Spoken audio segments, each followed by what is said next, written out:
అందరికీ నమస్తే అండి. Good morning.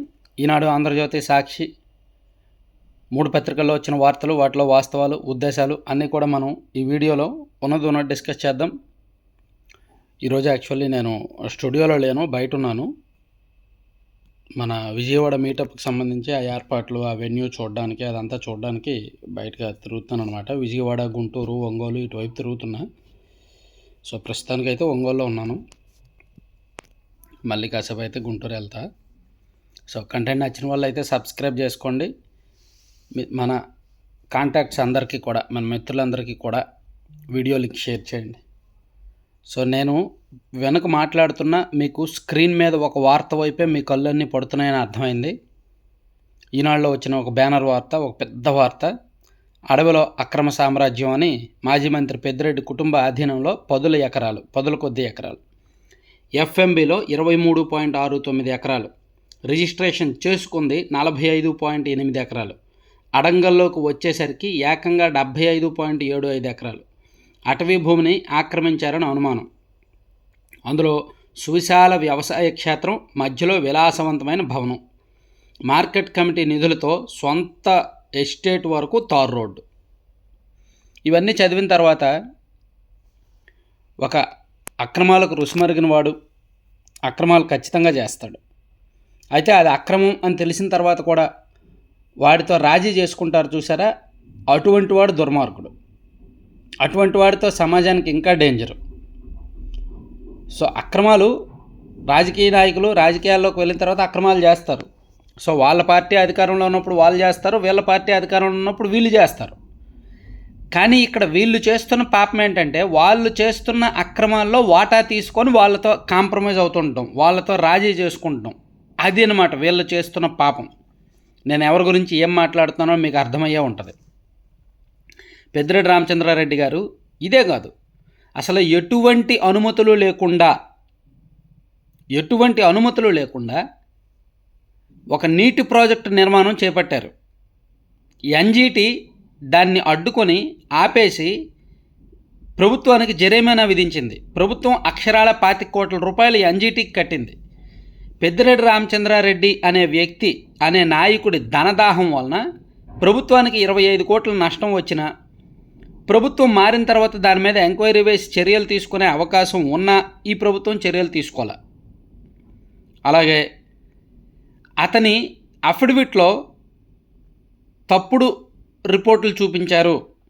దాదాపుగా 142 ఎకరాలు అతనికి ఉన్నప్పటికీ అధికారికంగా చూపించలేదు రికార్డుల్లో అని రామచంద్ర యాదవ్ గారు ఆధారాలతో సహా కోర్టులో పిటిషన్ వేస్తే, దానిలో తెలుగుదేశం పార్టీ లేదా ప్రభుత్వం ఇంప్లీడ్ అయ్యి ఆధారాలు కోర్టుకి ఇస్తే పెద్దిరెడ్డి అనర్హుడవుతాడు.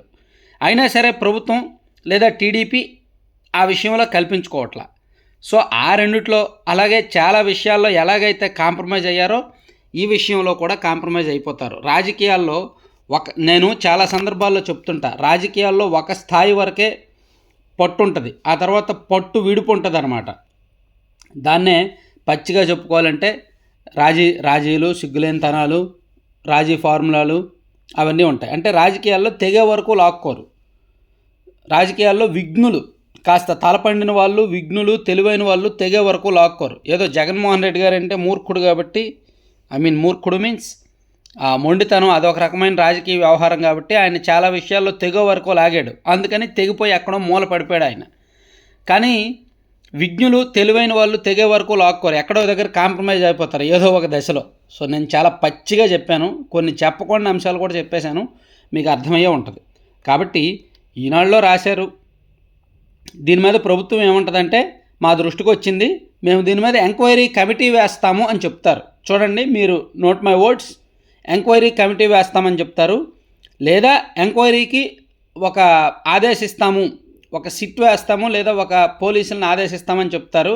అది కాలయాపన జరుగుతూ ఉంటుంది. నెలలు జరిగిపోద్ది, సంవత్సరాలు జరిగిపోద్ది, తరాలు జరిగిపోద్ది, 100 సంవత్సరాలు అయిపోద్ది, కానీ ఆ రిపోర్ట్ బయటకు రాదు. దీని మీద యాక్షన్ కూడా ఉండదన్నమాట.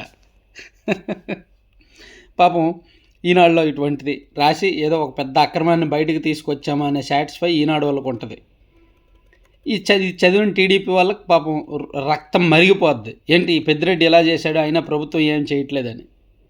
సో ఇది ప్రభుత్వంలో కొంతమంది పెద్దలకు ఏమయ్యా పెద్దిరెడ్డి నువ్వు అదే చేశానని మాకు వాటా ఇచ్చావు, మరి ఇంత పెద్దది కూడా చేసావు కదా, దీనిలో కూడా మాకు ఏమైనా ఇవ్వు అని అడగడానికి బాగుంటుంది అనమాట. సో ఇంకంతకన్నా పచ్చిగా చెప్తే కొంతమంది ఏడుస్తారులే. కాబట్టి సో ఇది ఓవరాల్గా పెద్దిరెడ్డి గారికి సంబంధించి. ఆయన చిత్తూరు జిల్లాలో ఒక దట్టమైన అటవీ ప్రాంతాన్ని ఆక్రమించి అందులో వ్యవసాయ క్షేత్రం ప్లస్ గెస్ట్ హౌస్ కట్టుకొని ఉన్నారు. అదే అక్రమంగా ఉన్నారు. ప్లస్ దానికి వెళ్ళడానికి వ్యవసాయ కమిటీ, అదే అగ్రికల్చర్ యార్డ్స్ ఉంటాయి కదా, మార్కెట్ యార్డ్స్. సో ఆ మార్కెట్ యార్డ్ నిధులతో రోడ్లు వేసుకున్నారు అని ఈనాడులో రాశారు. సర్వే నెంబర్లతో సహా రాశారు. ఇదిగోండి పక్కన సర్వే నెంబర్లతో సహా రాశారు. ఏ ఊర్లో, మంగళంపేట గ్రామ రెవెన్యూ పరిధిలో, గ్రామానికి చాలా దూరంలో, అడవిలో 260. సో ఇలా సర్వే నెంబర్లతో సహా అన్ని రకాల ఆధారాలతో రాశారు. కానీ ఏమీ ఉండదు. జస్ట్ పవన్ కళ్యాణ్ గారు కానీ, లేదా చంద్రబాబు గారు కానీ, లేదా ఇంకెవరైనా దీని మీద ఖచ్చితంగా కఠిన చర్యలు తీసుకుంటాం, సీరియస్గా విచారణకు ఆదేశిస్తున్నాం అని ఈరోజు రేపు రెస్పాండ్ అవుతారు. ఆ తర్వాత అది అలా అలా అలా అలా అయిపోద్ది అనమాట. ఆ రెస్పాండ్ అయింది సోషల్ మీడియాలో బాగా రీల్స్ చేసుకొని వైరల్ చేస్తారు. మా పవన్ కళ్యాణ్ గారికి అక్రమాలు సహించరు మా పవన్ కళ్యాణ్ గారు, లేదా అక్రమాలు సహించరు మా చంద్రబాబు గారు, ఇదిగో పెద్దిరెడ్డి తాట తీసేస్తారు, పెద్దిరెడ్డిది బయటకు వచ్చేస్తుంది, తామ్ ధూమ్ ఢామ్ అని మొత్తం చేస్తారు. ఆ తర్వాత కొన్నాళ్ళకి మొత్తం అయిపోద్ది అనమాట. సరే ఇంకా అంతకుమించి చెప్పకూడదులో కానీ పక్కకి వెళ్ళిపోదాం, ఈ వార్తను పక్కకి జరిపేద్దాం. సో ఇక్కడ జగన్ సోదరుడికి సంక్రాంతి కానుక, వైఎస్ వెంకటరెడ్డికి ముగ్గురాయి లీజు మంజూరు, పండుగ సెలవుల్లోనూ ఉత్తర్వులు ఇచ్చిన గనుల శాఖ, ఆగమాగాల మీద కదిలిన ఫైలు అని ఒక వార్త మనం చూడొచ్చు. వైకాపా అధినేత జగన్కు వరుసకు సోదరుడు పులివెందులకు చెందిన వైఎస్ వెంకటరెడ్డికి సంక్రాంతి పండుగ సమయంలో లీజు రూపంలో భారీ కానుక ఇచ్చింది రాష్ట్ర గనుల శాఖ. వైఎస్ఆర్ జిల్లా వేములలో దాదాపు 100 కోట్లకు పైగా విలువైన ముగ్గురాయి నిల్వలున్న లీజును కట్టబెట్టిందంటండి. సంక్రాంతి టైంలో ఈ నెల 15వ తేదీన కనుమ పండుగ నాడు లీజు కేటాయిస్తూ గనుల శాఖ ఉత్తర్వులు ఇచ్చిందంట. చూసారా, జగన్మోహన్ రెడ్డి గారి అధికారం దిగిపోయినప్పటికీ, కూటమి ప్రభుత్వం అధికారంలో ఉన్నప్పటికీ జగన్మోహన్ రెడ్డి గారి మనుషులకు ఏ విధంగా పనులు అవుతున్నాయి అనేది ఈ వార్త చూస్తే అర్థమవుద్ది. పాపం ఇవన్నీ చూసిన తర్వాత తెలుగుదేశం పార్టీ వాళ్ళకి కడుపు మండిపోద్ది.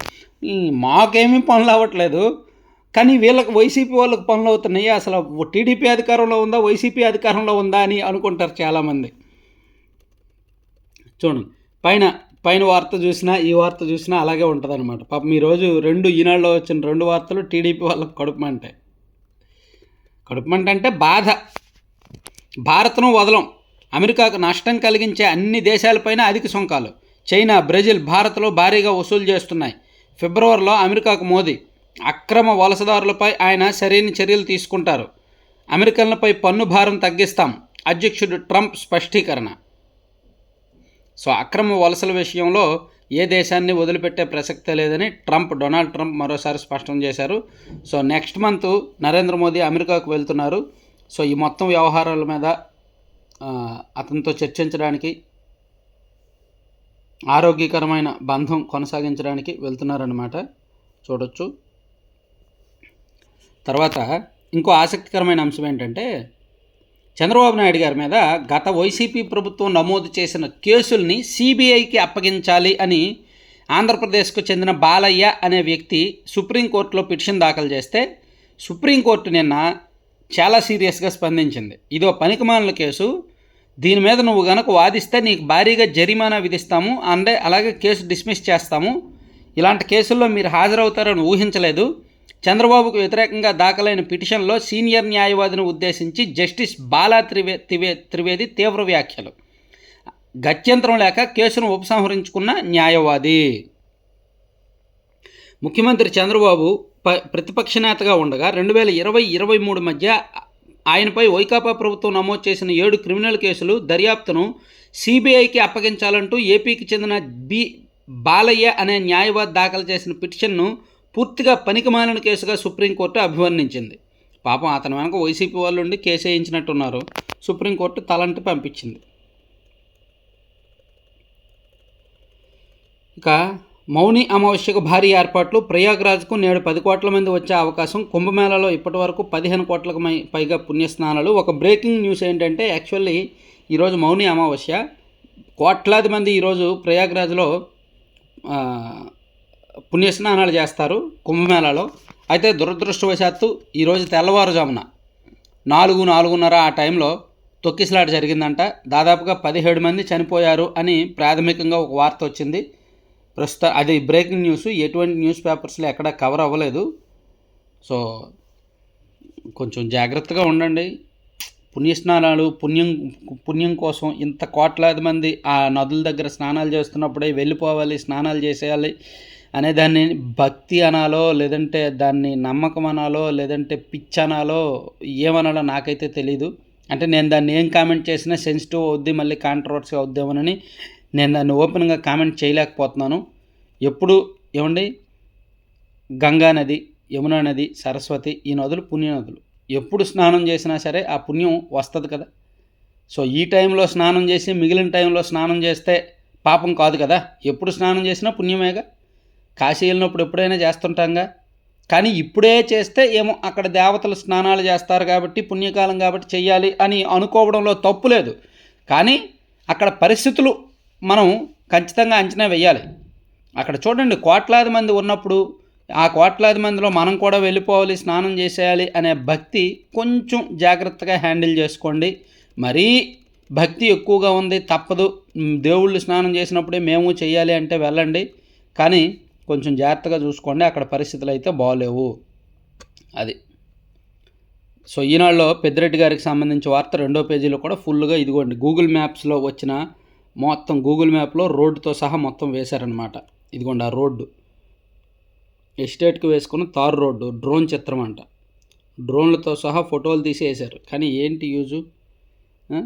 ఈ ప్రభుత్వం ఏమీ చర్యలు తీసుకోదు. అంటే నన్ను ఇక్కడ తిట్టుకోవచ్చు పాపం ప్రభుత్వం అనుకూలమైన వాళ్ళు. అయితే ఒకటి రెస్పాండ్ అవుతారు, చాలా సీరియస్గా రెస్పాండ్ అవుతారు. కఠిన చర్యలు తీసుకుంటాం అంటారు, వెంటనే ఎంక్వైరీ కమిటీ వేసేస్తామంటారు, లేదా సిట్ వేసేస్తామంటారు, లేదా ఒక విశ్రాంతి ఐపీఎస్ విశ్రాంతి ఐఏఎస్తో కమిటీ అంటారు. ఒక 2-3 నెలల తర్వాత ఏం ఉండదు, అదంతా ఢామ్ ఢూమ్.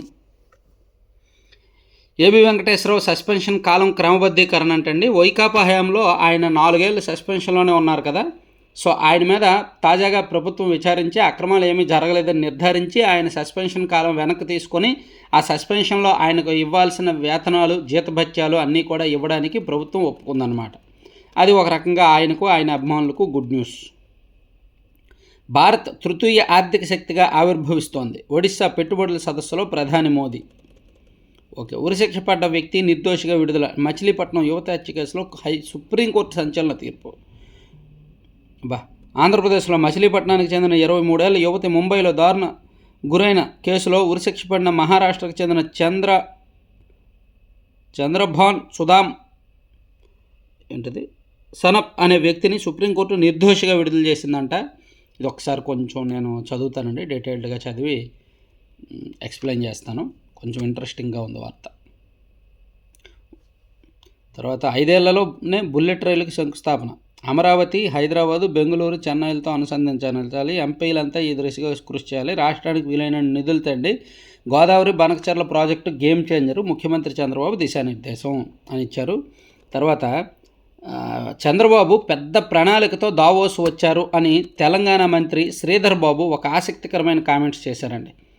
చంద్రబాబు పెద్ద ప్రణాళికతో దావోస్ వచ్చారు. పెట్టుబడుల విషయంలో ఏపీ వ్యూహాత్మకంగా ఉంది. తెలంగాణ ఐటీ పరిశ్రమల శాఖ మంత్రి డి శ్రీధర్ బాబు.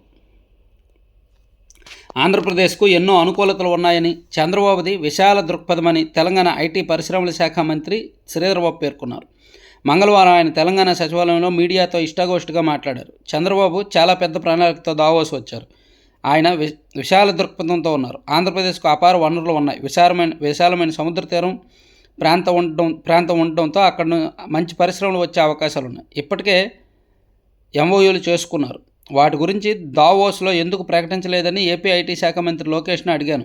ఆ వివరాలన్నీ తమ రాష్ట్రంలోనే చెబుతామని ఆయన అన్నారు. దీన్ని బట్టి చూస్తే పెట్టుబడుల విషయంలో వాళ్ళు ఎంత వ్యూహాత్మకంగా ఉన్నారని నాకు అర్థమైంది. అంటే ఇక్కడ వైసీపీ అని ఒక పార్టీ ఉందండి.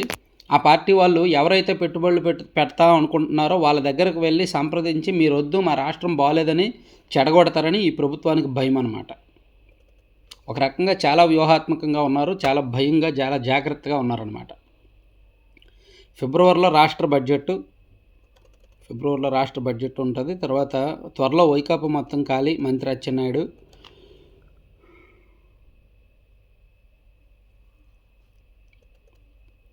జూన్లోగా నామినేటెడ్ పదవులు భర్తీ. క్యూబ్స్లో సభ్యులకే ప్రాధాన్యం. మొదటి నుంచి పార్టీలో ఉండి కష్టపడిన వారికి అవకాశం. పార్టీ నేతలతో టెలికాన్ఫరెన్స్లో చంద్రబాబు స్పష్టీకరణ. రాష్ట్రంలో 214 మార్కెట్ కమిటీలు, 1100 దేవాలయాల ట్రస్ట్ బోర్డుల నియామకాలు సహా నామినేటెడ్ పదవులన్నీ జూన్లోగా భర్తీ చేస్తారా? అంటే ప్రభుత్వం వచ్చిన 1 ఇయర్లో నామినేటెడ్ పదవులు అంటే ఈ 1 ఇయర్ వేస్టేగా. పాపం ముందే ఇచ్చేస్తే వాళ్ళ పదవులు పట్టుకొని 1 ఇయర్ అనుభవించే వాళ్ళగా పదవులు. పాపం. సజ్జన శక్తి పెంపే లక్ష్యం. కర్ణాటకలోని సేడంలో నేటి నుంచి ఫిబ్రవరి 6 వరకు భారతీయ సంస్కృతి ఉత్సవం. మంచిది. సో ఇవన్నీ ఈనాడులో వచ్చిన అంశాలు ఇంకా పక్కన పెడుతున్నాను. సాక్షికి వెళ్దాం, ఎందుకంటే మన గుండె ఎప్పుడు కూడా సాక్షి కోసం కొట్టుకుంటూ ఉంటుంది కదా. అద్దంలా అంకెలు అబద్ధాల రంకెలు. ఏంటి సాక్షి గురించి సాక్షిలోనే రాసుకున్నారేంటి అబద్ధాల రంకెలని? వీళ్ళ గురించి వీళ్ళే రాసుకున్నారా? నీతి ఆయోగ్ నివేదికలపై చంద్రబాబు తనదైన రీతిలో వక్రభాష్యాలు. 73,635.92 కోట్లు ఈ దఫా చంద్రబాబు సర్కారు 7 నెలల్లో చేసిన అప్పులు. సారీ అండి, ఇవి 7 నెలల్లో చేసిన అప్పులు కాదు, ఈ ఫైనాన్షియల్ ఇయర్లో గత 10 నెలల్లో చేసిన అప్పులు. అందులో వైఎస్ఆర్ కాంగ్రెస్ పార్టీ పాత్ర కూడా దాదాపుగా ఒక 25,000 కోట్ల వరకు ఉంది. కాకపోతే ఆ విషయాన్ని వీళ్ళు చెప్పరు. ఈ ఆర్థిక సంవత్సరం ప్రారంభం తర్వాత మొదటి 2.5 నెలలు కూడా వైసీపీ అధికారంలో ఉంది. వాళ్ళకి ఎటువంటి పవర్స్ లేకపోయినప్పటికీ, ఎలక్షన్ కోడ్ ఉన్నప్పటికీ వాళ్ళు ఎడాపెడా అప్పులు చేశారు.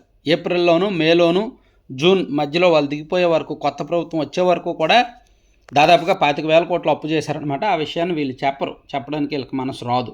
సో ఈ 73,635 కోట్లలో 25 కోట్లు వైసీపీదే. అలాగే మూలధన వ్యయం జగన్ హయాంలో 15,632 కోట్లు అయితే వార్షిక మూలధన వ్యయం గత టీడీపీ పాలనలో 13,860 కోట్లు. సో జనం చూశారు అమరావతి, పోలవరం విషయంలో ఎవరు మూలధన వ్యయం ఎక్కువ ఖర్చు పెడుతున్నారు, ఎవరు ప్రాజెక్టులు తీసుకొస్తున్నారు, ఎవరు రోడ్లు వేశారో, ఎవరు ఎంతో కొంత ఇన్ఫ్రాస్ట్రక్చర్ డెవలప్మెంట్ కోసం డబ్బులు ఇచ్చారనేది జనం చూశారు, జనానికి తెలుసు. సో సాక్షిలో ఇలా రాశారు, వీళ్ళ గురించి వీళ్ళు రాసుకున్నారు. హెడ్డింగ్ అయితే వీళ్ళకి సరిగ్గా సరిపోయింది. వీళ్ళకి ఇక కిలోమీటర్కు 53.88 కోట్లు. అమరావతిలో ప్రధాన రహదారుల నిర్మాణ టెండర్లలో గోల్మాల్. 6 లేన్ల రహదారి నిర్మాణానికి ఎన్హెచ్ఏఐ సగటున 20 నుంచి 22 కోట్లు వ్యయం చేస్తే, కానీ సిఆర్డీఏ పరిధిలో మాత్రం 53.88 కోట్లు ఖర్చు చేస్తున్నారంటండి. ఇది కొంచెం అనుమానించాల్సిన అంశమే.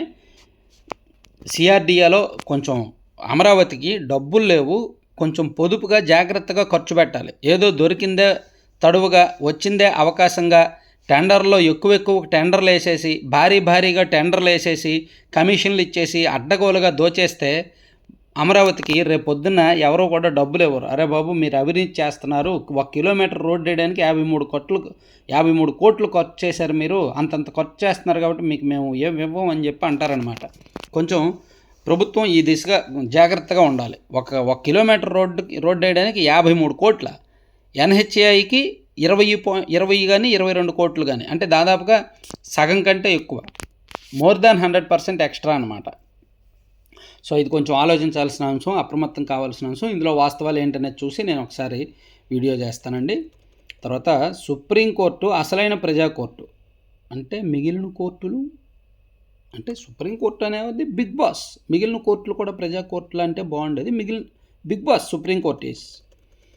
డిఎస్సి ఎప్పుడు ఇస్తారు? మెగా డిఎస్సి పేరుతో టీచర్ పోస్టులతో బాబు సర్కార్ ఆటలు. 16,347 పోస్టులు ఇస్తామంటూ సీఎం చంద్రబాబు తొలి సంతకం.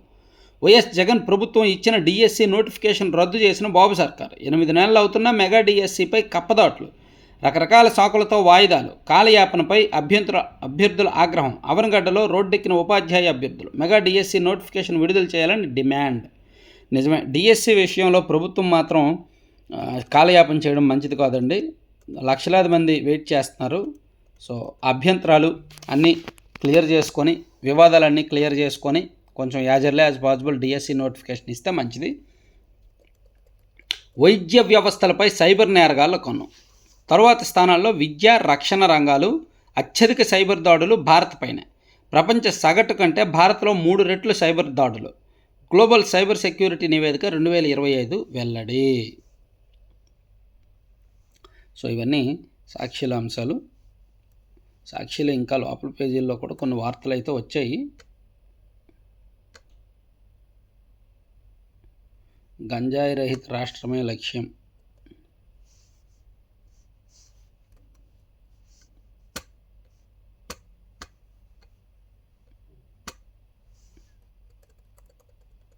ఉదయగిరి ఎమ్మెల్యే కర్ర సాము స్కాము అని ఉదయగిరి ఎమ్మెల్యే కాకర్ల సురేష్ గారి గురించి సాక్షిలో ఒక వార్త వేశారండి. అక్కడ వరికుంటపాడు మండలంలో జామాయిల్ తోట ఉందంట. జామాయిల్ తోటలో చెట్లు నరికించేసి ఆయన అమ్ముకొని 10 కోట్ల వరకు స్కామ్ చేశారనేది ఒక వార్త వేశారు. కాకపోతే ఉదయగిరి ఎమ్మెల్యే కాకర్ల సురేష్ గారి మీద ఇటువంటి ఆరోపణలు, అవినీతి ఆరోపణలు ఏమీ లేవు. రాష్ట్రంలో చాలామంది ఎమ్మెల్యేల మీద ఉన్నాయి, కానీ అతని విషయంలో అయితే ఇప్పుడు వరకు ఏమీ రాలేదు. చూడాలి ఎంతవరకు కరెక్ట్ అనేది ఒకసారి క్రాస్ చెక్ చేసి చెప్తా. ఆంధ్రజ్యోతిలో చూసుకుంటే మీ సమస్యకు మా పరిష్కారం అని చెప్పి ప్రజా సమస్యల పరిష్కారం కోసం ఆంధ్రజ్యోతి ఆధ్వర్యంలో వినతులు స్వీకరించారంట. అదొకటి ఇచ్చారు. రాష్ట్ర వ్యాప్తంగా 24 కేంద్రాల నిర్వహణ. ఈ ప్రజా సమస్యల మీద వినతుల స్వీకరణ ఒకవైపు పార్టీల కార్యాలయాలు, జనసేన టీడీపీ కార్యాలయాల్లో తీసుకుంటున్నారు, ఒకవైపు ఏమో ప్రతి సోమవారం కలెక్టర్ ఆఫీసుల్లో తీసుకుంటున్నారు, ఎంఆర్ఓ ఆఫీసుల్లో తీసుకుంటున్నారు. ఇప్పుడేమో ఆంధ్రజ్యోతి ఆఫీస్ కూడా, ఆంధ్రజ్యోతి వాళ్ళు కూడా ప్రజా సమస్యలు, అందరూ ప్రజా సమస్యల పరిష్కారానికే పరిగెడుతున్నారు, కానీ అవి పరిష్కారం అవ్వట్లేదు.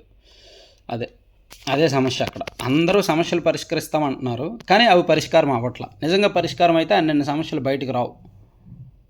కొన్ని రోజులకు అసలు సమస్యలే ఉండవు.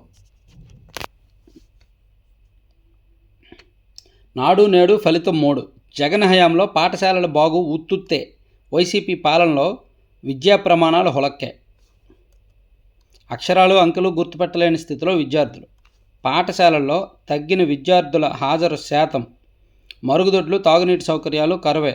2018లో మెరుగ్గా ప్రమాణాలు, 2024 నాటికి క్షీణత. జాతీయ సర్వే సంస్థ అసర్ నివేదికలో వెల్లడి. నాడు నేడు పేరిట 100 కోట్లు మెక్కేశారు. నిజంగా అక్కడ వర్క్స్ జరగలేదు, వర్క్స్ జరిగిన క్వాలిటీ లేదు, కానీ డబ్బులు మాత్రం ఖర్చు అయిపోయినాయి. 100 కోట్లు, 1000 కోట్లు. ఇక ఇచ్చిన హామీలన్నీ అమలు చేస్తాము, తప్పుడు ప్రచారాన్ని నమ్మొద్దు. జూన్లోపు నామినేటెడ్ పదవులు భర్తీ. పార్టీని నమ్ముకున్న వారికి నేతలు ప్రోత్సహించాలి. పార్టీ సభ్యత్వం బాగా పనిచేసిన వారికి పదవులు.